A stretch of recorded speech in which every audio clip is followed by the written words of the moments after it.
sighed my wife as she scratched away the ivy from our girl's tombstone. She pulled a fist of flowers to her nose and took in the sweet scent of lavender. I guessed she'd forgiven me, but things was never the same betwixt us after Anna died. Before, Rainy'd always talk things over with me. But after Anna died, she pulled away from me, quit talking. She walked alone around the farm looking to be in deep thought instead of doing her chores. It was like she was as dead as our Anna.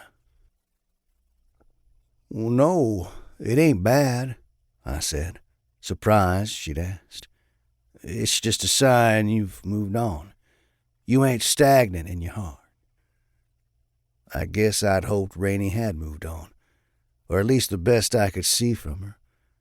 Moving on didn't mean there wasn't no sadness, though, and I suspect it didn't really mean letting go either. Neither of us could loosen our grip on Anna's soul. I reckon there'll always be a hole burrowed out in our hearts, but it wasn't the grief eating me alive. It was the guilt, and I couldn't take it no more. It was like a fresh burn, stinging and stinging, never easing, no matter how hard I blew at the burn. I blinked away the tears.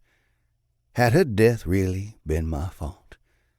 I wasn't sure anymore. Nobody leaves the coal mines. Nobody. The company store owns you. They pay you in a worthless scrip, work you until you can't stand, and toss you out to die when you get the cough. And a worthless pay meant a body had to keep going to the company store and asking for money against their pay, just so you could buy the necessities your family needed. Worst yet, owing the store meant a man couldn't ever quit his job 'cause the script weren't no good anywhere but the company store. The Bartons had you over a barrel, and you worked until you paid the debt. If your debt ain't paid, well, they come after you and take what little you do have. My debt was owed, and I was looking for a way out from under it, sooner than later. When the Barton boys had stormed off the mountain and tore across the lower field, they didn't care what or who was in the path. Them horses sounded like thunder coming through the valley. Rainey had looked up from the porch and squalled, "Anna!" I took out from the barn to get our girl out of the way. She was picking daisies on the lower side of the rye field. My feet felt like they had big rocks tied to them. The harder I tried to run, the heavier the rocks grew. I couldn't reach her before them. They plowed over her like a clod of dirt in the cornfield. There wasn't time to scream before she'd twisted up under those horse hooves and spit out, broken and busted. I slung my head from side to side, trying to shake the memory. There wasn't no getting rid of the ghosts in my mind, and the memories was killing me, sucking the life out of me. Pulling the trigger surely wouldn't be so hard. Put an end to the agony.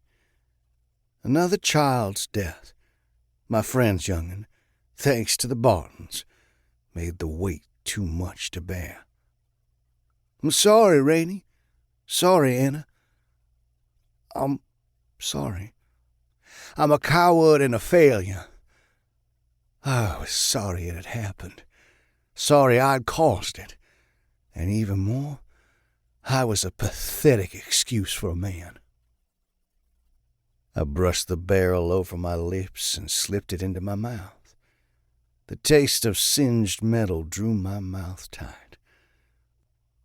Like I'd bit into a raw persimmon, I leaned one hand against the barn door to keep my knees from buckling.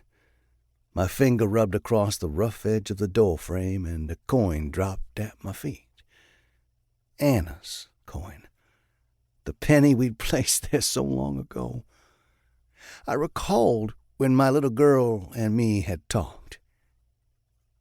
"Papa, do you remember the day Reverend Posey gave me that penny? You remember?"